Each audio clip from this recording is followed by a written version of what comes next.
বছরের প্রথম দিনেই আমি গেছিলাম বড় মায়ের কাছে। তাই আমি সকাল সকাল স্নান করে নিয়েছিলাম আর যাওয়ার জন্য রেডিও হয়ে নিয়েছিলাম। আর আমার সাথে আজকে যাচ্ছে আমার ভাই আর আমার ভাইয়ের এক বন্ধু। তারপরে আমরা রেডি হয়ে বেরিয়ে পড়লাম নৈহাটি যাওয়ার উদ্দেশ্যে। আমাদের বাড়ির সামনেরই লঞ্চ ঘাট থেকে আমরা পার হব, তাই আমরা টিকিট কেটে চলে গেছিলাম লঞ্চে। সেখান থেকে ঘাট পার হয়ে আমরা গেছিলাম স্টেশনে। স্টেশন থেকে ট্রেন ধরে আমরা নৈহাটি স্টেশনে গেছিলাম। আর স্টেশন থেকে নেমে লাইন দিতে গিয়ে দেখি এত বড় লম্বা লাইন।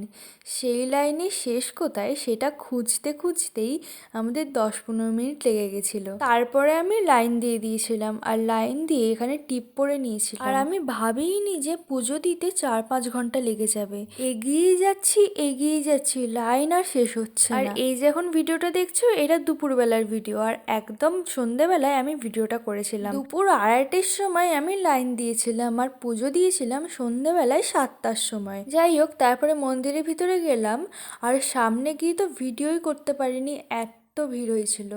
তারপরে আমরা পুজো দিলাম, পুজো দিয়ে আমরা বাইরে চলে এসেছিলাম আর এখানে এসে ভিডিও বানিয়ে নিয়েছিলাম আর ফটোও তুলেছিলাম অনেক। ভিডিওটা কেমন লাগলো কমেন্টে জানিয়ে দিও, আর ভালো লাগলে লাইক করে দিও। আজকের মতো টাটা।